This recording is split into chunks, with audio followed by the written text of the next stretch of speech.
transgressions, wandering in sin. I went searching for redemption down a road that had no end. I was walking through the fire. I was living on the run with my flesh lost in desire. I was drowning in the flood. But God, rich in mercy, you came to save me. Now I'm alive.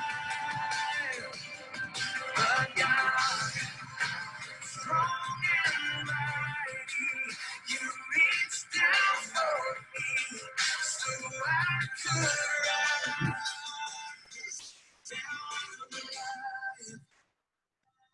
I am far from being perfect. There are days that I regret. On this battlefield I struggle with the lies that I have lived. I have fallen short of glory.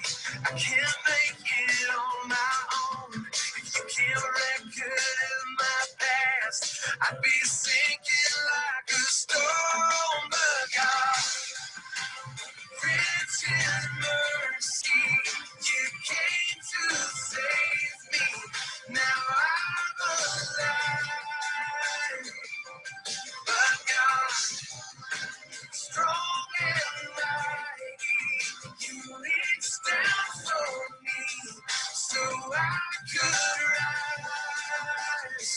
And now I'm breathing in, I'm breathing out. I was in the grave, but God had called me out. I'm breathing in, I'm breathing out. I was in the grave, but God had called me out. But God, rich in mercy, you came to save me. Now I'm alive. My God, strong and mighty, you reached down for me so I could rise. Now I'm breathing in, I'm breathing out.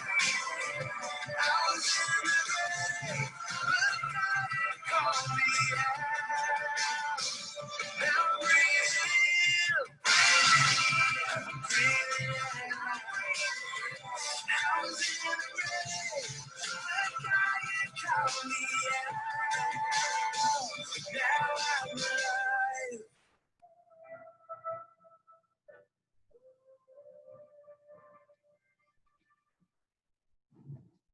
Okay, so this week we're on week 7 of our Devo, the Women in the Bible of the Bible, and you.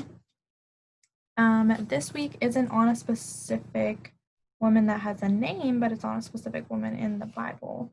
It's from Luke chapter 13, verses 11 and 12.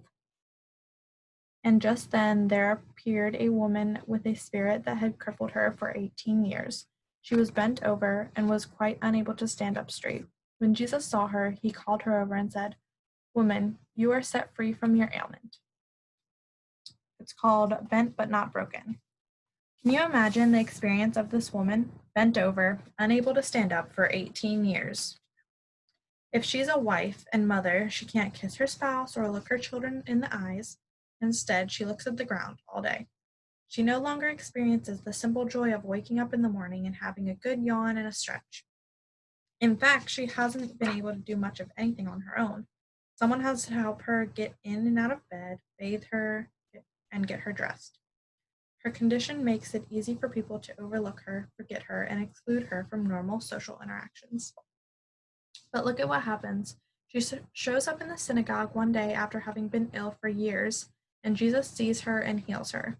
Instantly, her life is changed. While her story speaks of an evil spirit that plagued her physically, it might be helpful for us to consider what plagues us spiritually or emotionally.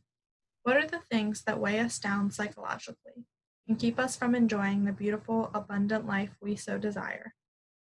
What heartache, anger, or bitterness is standing in the way of our joy, peace, and faith? What does this woman's story tell us, and what can we do about it? The most important step this woman takes in changing her own narrative is to get herself to the place and to the person who could help her, Jesus. It had to be uncomfortable and inconvenient, but she made her way to the synagogue. Perhaps she had heard people talking about Jesus and how he was healing people of their physical ailments. She did not hide behind the stigma placed on her, but rather brought herself right into his presence. He saw her and he healed her. In the text, she doesn't say one word, but her actions demonstrate to her entire community, to herself, and to Jesus that she's ready for a change. The same is true for us. If we want healing from all the social, emotional, and spiritual weights that burden us and leave us bent over, we can bring them to God in prayer, in devotion time, or wherever we meet the Almighty.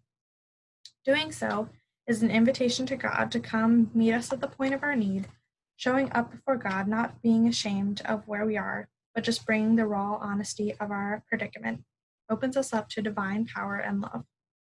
Welcoming our vulnerability, God responds to the sincere offering, embracing us fully and working to set us free. There isn't an activity or journaling or anything for the end this week. Let me turn the recording off.